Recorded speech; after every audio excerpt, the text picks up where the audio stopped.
Hi everyone, welcome to my presentation entitled Wellbeing of Teachers and Students at the Tertiary Level of Education in Bangladesh during COVID-19. I am Professor Shaila Sultana, and today I'm presenting on behalf of Bangladesh English Language Teachers Association Research Team. In my presentation, at first, I will give you the background to the research study that we have conducted. The COVID-19 has immensely affected Bangladesh. The poor economic condition, inadequate medical facilities, and lack of awareness about personal hygiene and mental health have become hurdles to fight the challenges posed by the pandemic. Social distancing, isolation, and quarantine, job uncertainty, financial stress, limited medical facilities, and uneven access to remotely conducted education have triggered psychological mediators such as sadness, depression, worry, anger, annoyance, frustration, guilt, helplessness, loneliness, traumatic stress, and nervousness amongst the people in this country. Similar to the previous worldwide pandemic and endemic, there has been a rapid increase in suicidal behavior, such as suicidal ideation, suicide attempts, and actual suicide in Bangladesh. However, relatively little attention has been paid to the students' and teachers' well-being during COVID-19. The research context include developed countries where the socioeconomic condition of society does not disadvantage people, as in developing countries.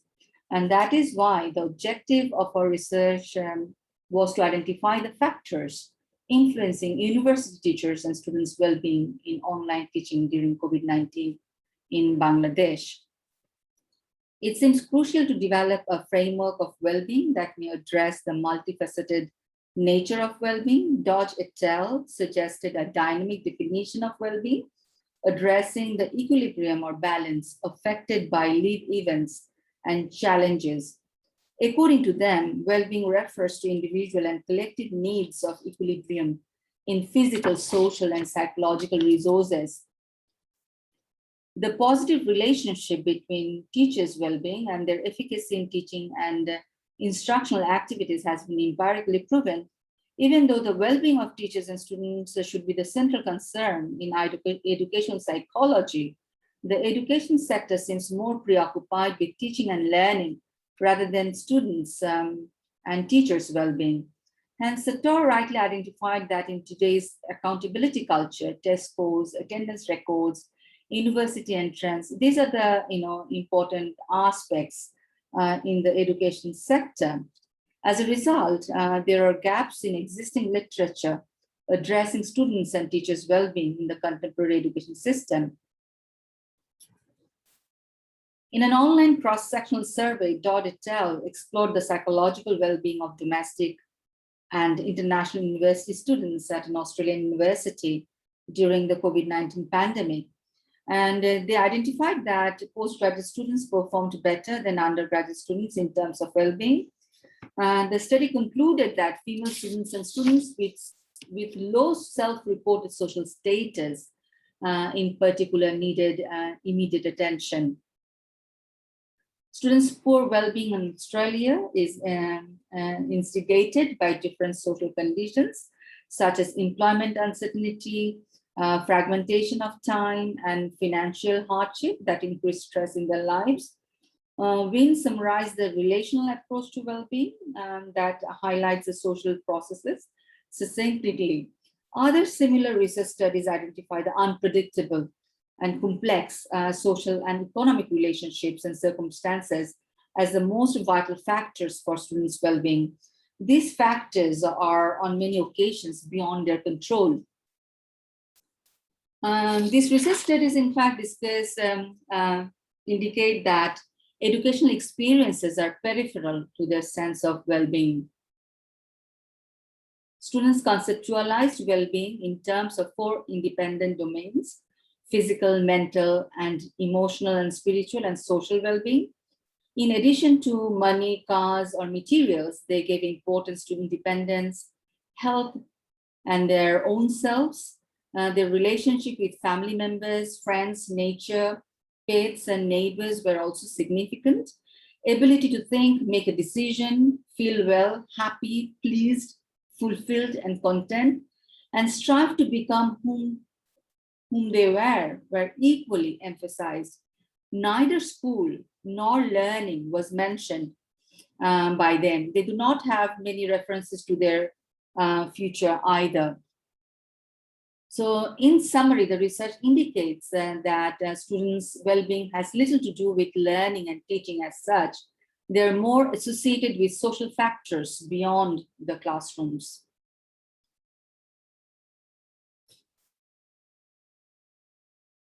Teachers' well-being was also researched, recognizing schools' learning and teaching are emotionally complex. In fact, has created opportunities to understand how teachers may problematize the existing teaching and learning practices. And from all these aspects, we see that according to these research studies, individual well-being shows that physical, social, and psychological resources play a vital role in ensuring the well-being of students and teachers.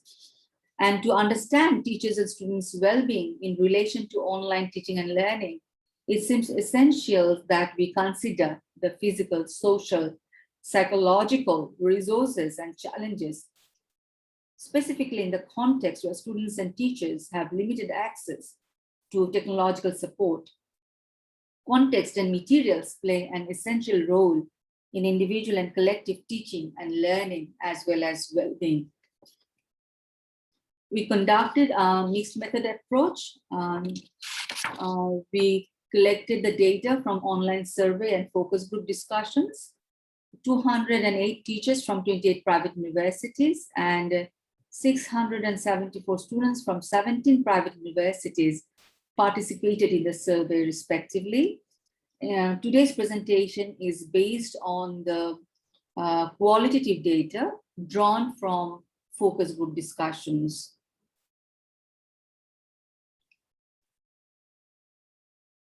We analyze the data and the factors influencing university teachers and students' well-being in online teaching during COVID-19 in Bangladesh were identified, and we organized the finding according to certain themes and that we showed in the conceptual framework, and we looked into the contextual and material, physical and social and psychological challenges that students face during COVID-19.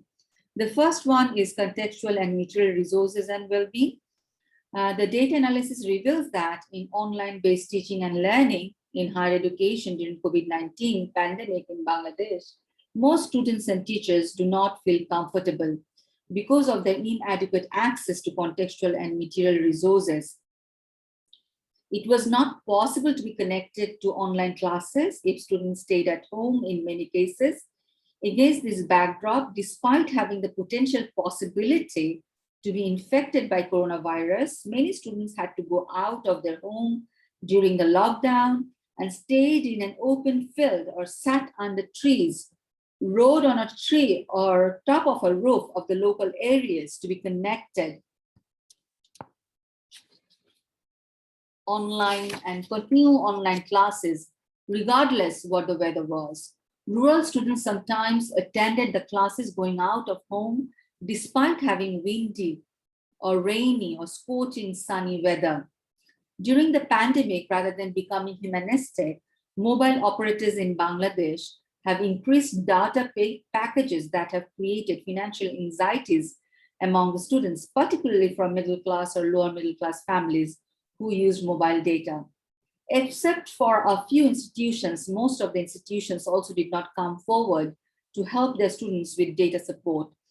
The students' financial anxiety rocketed up when many students found their parents in a financial crisis due to the lockdown caused by the COVID-19 pandemic.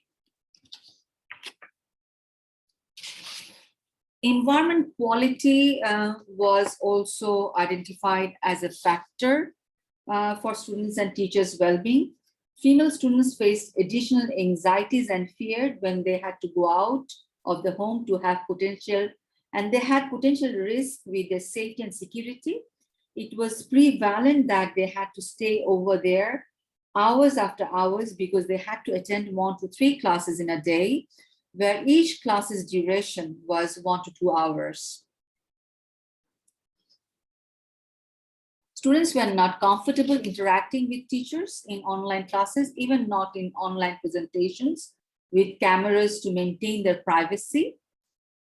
They tried to hide behind the black screen of the Zoom, turning off the microphone and video showing the cause of saving data consumption and maintaining privacy. These findings indicate technology was causing anxiety and uneasiness among teachers and students, which eventually affected their psychological well-being during the pandemic.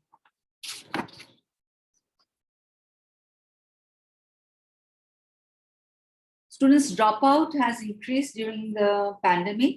Dissatisfaction with online classes during pandemic, learning crisis, not getting expected results in the exam also worked as factors to postpone their study for 1 or 2 semesters, and they decided to wait for face-to-face teaching. The online assessment processes provided many students with a feeling of discomfort. Many students reported that many of them search for answers on Google and correct the answers and share with friends in online exam time.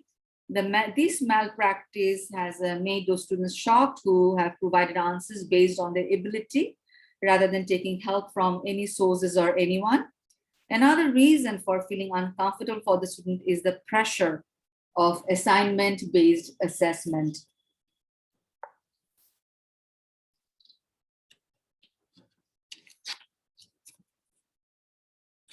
Students express their financial anxieties and hardship because of their parents' income loss, which eventually contributed to many students' dropout or enrollment in the following semester. Though some students received tuition fee waivers or admission fees waiver from their universities under condition, all students did not receive this opportunity. The students who received tuition fees waiver under condition were also, stressed because they had to achieve the required GPA in the upcoming semester.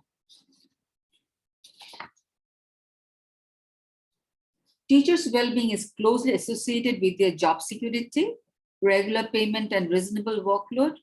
Once it is violated, it breaks their well-being and creates several uncertainties. Job insecurity decreases psychological well-being and job satisfaction and raises depersonalization disorder and physical stresses revealed in several studies on the psychological effects of job insecurity.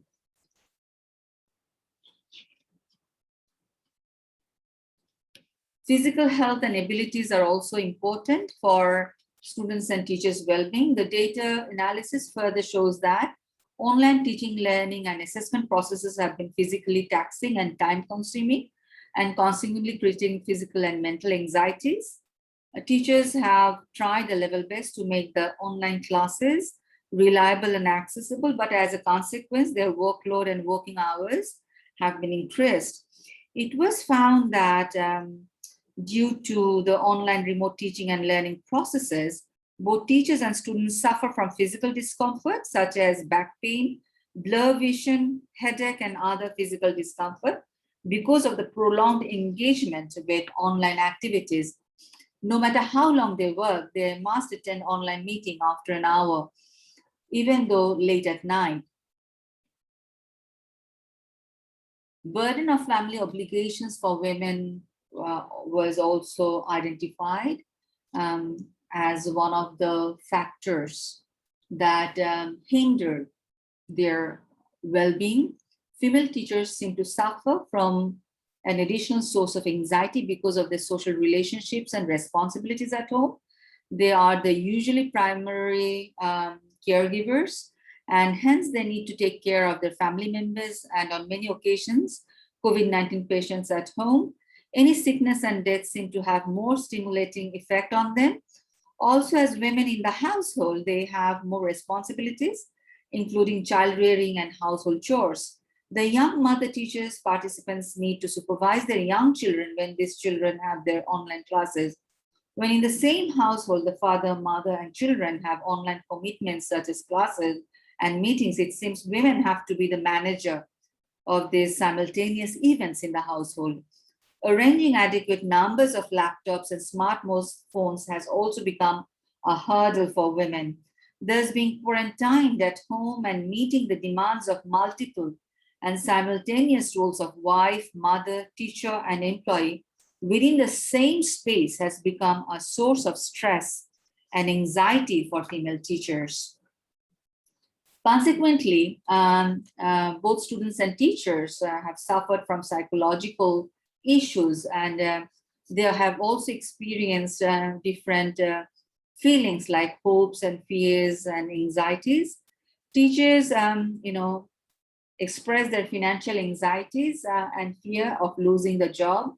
Several teachers reported fear that either themselves or any of their colleagues received 30 to 70% reduced salary from their universities in several months. Even some of the teachers did not receive any salaries. Cutting salaries or no salary from universities made the teachers' community worried about the loss of their job. On top of that, several universities forced the teachers to give different written undertaking, such as agree to work with less salary, giving up promotion, increment, and then they were also forcibly engaged in work from morning to late night in various, specifically in the name of administration and training work, also violating privacy policy. University authority, in fact, monitored teachers' activities and movement through different apps. Such unpleasant initiatives shocked the teachers severely and gave the teachers a feeling of leaving the job. So the finding of this research are very significant in the sense that first, the findings indicate the necessity of focusing on students and teachers' well-being rather than preoccupying ourselves solely with the issues of teaching and learning. Second, it is also essential to focus on contextual, physical, social, psychological aspects of human life for a nascent understanding of well-being. Third, the educators and policymakers must think about the educational experiences beyond classroom boundaries, specifically during any critical period. The policymakers need to be mindful of the factors too while developing a curriculum for the time of crisis. And finally, the responses of students and teachers are compelling. There should be an open discussion and counseling sessions to immediately address the emotional and psychological issues to ensure students and teachers' well-being. Thank you for listening.